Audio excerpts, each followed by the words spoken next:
Hi everyone. इस वाली video से स्टार्ट करने वाली है एक्सेप्शन हैंडलिंग। ठीक है, तो एक्सेप्शन हैंडलिंग में सबसे पहला टॉपिक क्या है कि एरर एंड एक्सेप्शन में डिफरेंस क्या होता है। ठीक है, सबसे पहले देखते हैं कि एरर्स क्या होते हैं, एक्सेप्शन क्या होते हैं, उनके बीच का डिफरेंस क्या होता है। ठीक है, सो जैसे हमने बहुत टाइम कोड किया है, ठीक है, तो उसमें ना कुछ ऐसा कई बार लिखा जाता है कि स्टैक ओवरफ्लो। ठीक है, जैसे कुछ रिकर्जन के सॉल्यूशन होते हैं उनमें लिखा जाता है स्टैक ओवरफ्लो। कुछ क्वेश्चन होते हैं जिनमें लिखा जाता है नल पॉइंटर। ठीक है, कुछ होते हैं जिनमें लिखा जाता है for example array index out of bounds, index out of bounds. ठीक है, देखो ये वाला एक्सेप्शन क्यों आया। ये वाला एक्सेप्शन आता है कि ना हमारे पास मेमोरी कम थी, इसीलिए स्टैक भर गई। जो हमारी मेमोरी एलोकेट हुई थी वो पूरी की पूरी फिल हो गई हमारे प्रोग्राम की वजह से। हमारे पास एक्स्ट्रा मेमोरी नहीं थी तो हमारा प्रोग्राम चला नहीं। ये हमारे प्रोग्राम की तो गलती थी नहीं। ठीक है, ये कुछ लिखा था स्टैक ओवरफ्लो। इसके बाद देखते हैं नीचे वाले नल पॉइंटर।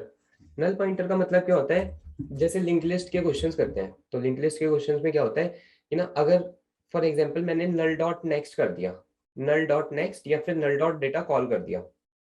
ठीक है, तो इसके लिए मेरा क्या एक्सेप्शन आ जाता है, नल पॉइंटर। क्यों नल, इन द सेंस कि ना कुछ एलोकेशन है ही नहीं, वो एग्जिस्ट ही नहीं करता कुछ भी, तो वो नल होता है। तो अगर मैं नल पे कुछ कॉल कर देता हूँ तो वो नल पॉइंटर एक्सेप्शन आ जाता है, नल पॉइंटर आ जाता है। ठीक है, ये जो नल पॉइंटर आया ये हमारे कोड की वजह से आया। क्यों, क्योंकि ना मैंने कोड में नल का नेक्स्ट कॉल कर दिया था। ठीक है, मैंने देखा नहीं कि कुछ नल हो रहा है, मैंने उसका नेक्स्ट कॉल कर दिया। इसके बाद देखते हैं array index out of bounds. Array index out of bounds क्यों आता है। मान लो मेरे एरे में ना 5 एलिमेंट्स थे। ठीक है, तो इनके इंडिसेस क्या होंगे, 0 1 2 3 4। ठीक है, एंड इसका नाम letter suppose A R R है।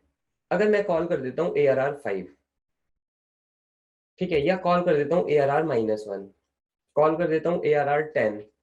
ठीक है, अगर ये 0 से 4 की रेंज में नहीं है तो हमें मिलता है array index out of bounds. मतलब एरे में ये वाला इंडेक्स है ही नहीं, ये जो इंडेक्स आप डाल रहे हो ना वो एरे के इंडेक्सेस से बाहर चला गया है। ठीक है, ये वाला एक्सेप्शन, ये वाली जो कुछ चेंज हुआ, मतलब कि कुछ अलग सा हुआ प्रोग्राम में, ये किसकी वजह से हुआ, ये भी हमारे कोड की वजह से हुआ।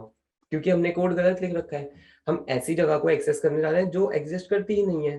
ठीक है, ध्यान से देखो, हम दो तरीके के कुछ एम्बिग्विटीज पढ़ रहे हैं जो हमारे प्रोग्रामिंग में आती हैं।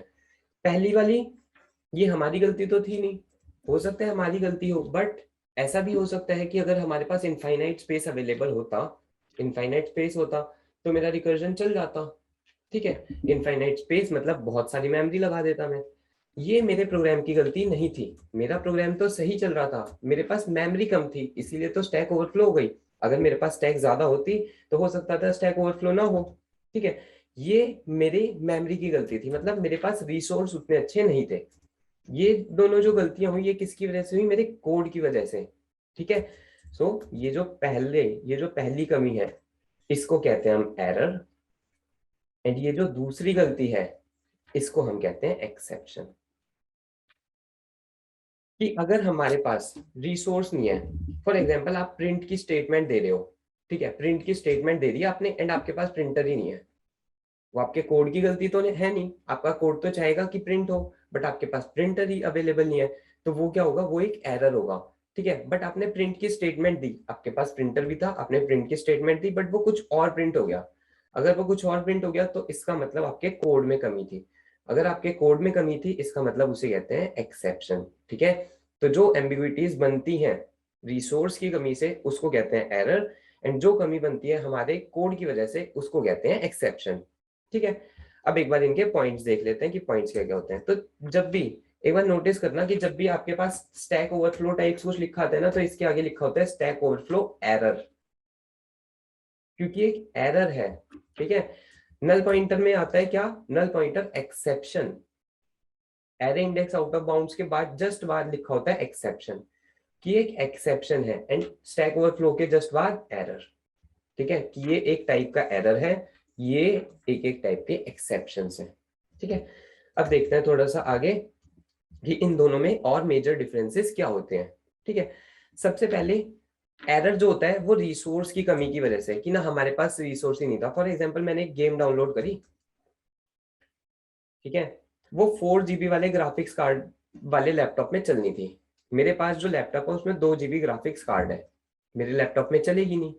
तो वो उस गेम की गलती थोड़ी नहीं हुई, वो तो मेरे लैपटॉप की कमी है, उसको हम कहेंगे एरर। ठीक है। हाँ, तो लैक ऑफ रिसोर्सेज, कि रिसोर्स मेरे पास उतने अच्छे थे नहीं। ठीक है। एक्सेप्शन का मतलब कि मेरा प्रोग्राम अच्छा नहीं था, मैंने कोड सही नहीं लिखा, इसकी वजह से कुछ एम्बिग्विटी प्रोड्यूस हो गई। ठीक है। इसके बाद देखते हैं एरर्स एंड एक्सेप्शन। ठीक है। अब एरर्स हैंडल हो सकते हैं या फिर एक्सेप्शन हैंडल हो सकते हैं, इसके बारे में थोड़ी सी बात करते हैं। ठीक है। हमें किस पे फोकस करना है? हमें कोड करना आता है, हमें हार्डवेयर की जानकारी नहीं है कि हार्डवेयर में पीछे क्या चल रहा है, हमें कुछ पता ही नहीं कि कितनी रैम है, कितनी हार्ड डिस्क है, कुछ पता नहीं। हमें क्या करना है? हमें बस कोड लिखने से मतलब है। ठीक है। अगर प्रोग्रामर्स को सिर्फ कोड लिखने से मतलब है, ठीक है, हमें आता है कि कोड लिख दो बस, ठीक है, वो सब जो भी रैम एलोकेट, जो भी मेमोरी एलोकेशन होनी है वो इंटरनली हो जाएगी। अगर हमारे को इससे मतलब है तो हम इस एरर को रिजॉल्व नहीं कर सकते। क्यों? हमें हार्डवेयर की जानकारी ही नहीं है। ठीक है। हम अभी प्रोग्रामिंग लैंग्वेज पे काम कर रहे हैं, मतलब प्रोग्रामिंग लेवल पे, कि ना हमारे को बस अपना कोड कोड लिखना है। ठीक है। वो कोड मशीन पे चल जाएगा, ये हमने फेथ रखा है। बट अगर मशीन में इतनी कैपेसिटी नहीं है, किसी फॉर एग्जांपल मैंने एक मशीन में कोड चला दिया बिल्कुल बढ़िया, वो दूसरी मशीन पे गया, दूसरी मशीन पे किसी प्रोग्रामर ने उस कोड को चलाया एंड वो नहीं चला। रीजन? उसमें मेमोरी इतनी नहीं थी। ठीक है। तो वो प्रोग्रामर उसकी मेमोरी अपडेट नहीं कर सकता, मतलब वो एरर प्रोग्रामर के थ्रू रिजॉल्व नहीं होगा, उसके लिए कोई और टेक्नीशियन या फिर किसी और को बुलाना पड़ेगा। ठीक है। तो ये जो एरर है, ये जो है ये एरर, ये रिकवर नहीं हो सकता प्रोग्रामिंग लेवल पे। इसका भी ध्यान रखना, यहाँ पे लाइन लिखी है रिकवरी बाय प्रोग्रामर्स, कि इसको प्रोग्रामर्स रिकवर कर सकते हैं या नहीं कर सकते। तो जो एरर्स हैं उनको प्रोग्रामर्स रिकवर कर ही नहीं सकते, क्योंकि वो प्रोग्रामिंग लेवल के एरर्स तो है नहीं, वो रिसोर्स लेवल के एरर्स हैं। ठीक है। इसके बाद एक्सेप्शन। एक्सेप्शन क्यों है? क्योंकि मेरे कोड में कमी थी, तो वो तो मैं सही कर ही सकता हूँ। तो एक्सेप्शन जो होते हैं वो कंप्लीटली रिकवरेबल होते हैं। ठीक है। थर्ड पॉइंट देखते हैं अकरेंस। ठीक है। ठीक है, तो ना देखो, दो स्टेट्स होते हैं। एक होती है compile time state, state occurrences की बात करेंगे कि कौन सा एरर कब अकर होता है। एक होती है run time state. Compile times means जिस टाइम पे हमारा कोड कंपाइल होता है, मतलब उसको मेमोरी एलोकेट नहीं हुई, उसको कोई रिसोर्स एलोकेट नहीं हुआ, उसको कुछ भी, मतलब उसने कुछ यूज नहीं किया, उसने बस कंपाइलर का यूज किया, खत्म काम। उसने किसी हार्डवेयर या फिर किसी दूसरे रिसोर्स का यूज ही नहीं लिया। रन टाइम का क्या होता है? रन टाइम में वो जावा का यूज करेगा, जो रन टाइम एनवायरमेंट है। ठीक है। प्लस रिसोर्सेज का, या फिर इसको हार्डवेयर कह सकते हैं। ठीक है, इनका वो यूज करेगा।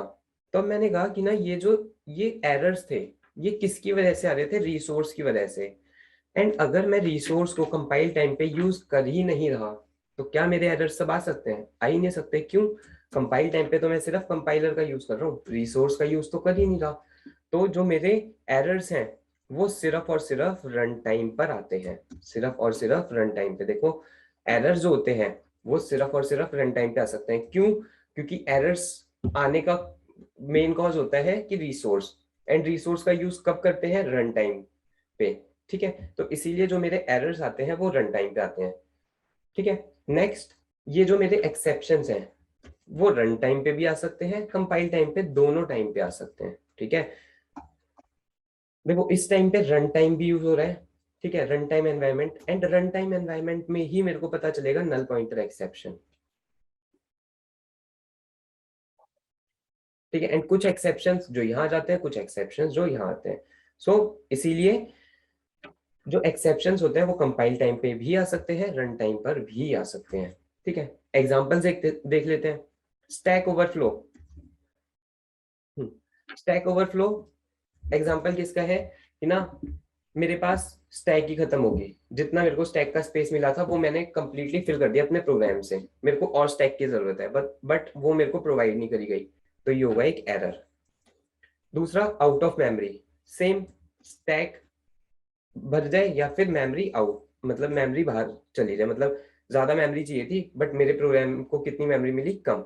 ठीक है, इसके बाद इसमें देख लेते हैं नल नल पॉइंटर एक्सेप्शन, कि आप नल पे कुछ कॉल कर दे रहे हो, ठीक है, वो आपके कोड की गलती है कि आप नल पे गए हो तो वहां पे कुछ कॉल ही मत करो उसके लिए, ठीक है।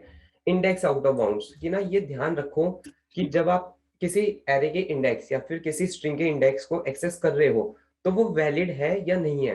अगर वो वैलिड नहीं है तो उसको एक्सेस मत करो। ये तो कोड की गलती हो सकती है कि प्रोग्रामर कोड कर रहा है एंड उसने कोड में ऐसे इंडेक्स को कॉल कर दिया जो एग्जिस्ट ही नहीं करता, ठीक है।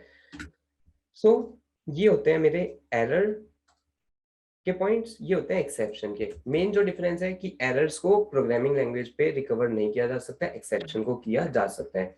एंड जो हमारी इस मॉड्यूल का टॉपिक है वो है इन एक्सेप्शंस को, जो एक्सेप्शंस आ रहे हैं इनको हैंडल करना, ठीक है। सो थैंक्स फॉर वॉचिंग, मिलते हैं नेक्स्ट वीडियो में।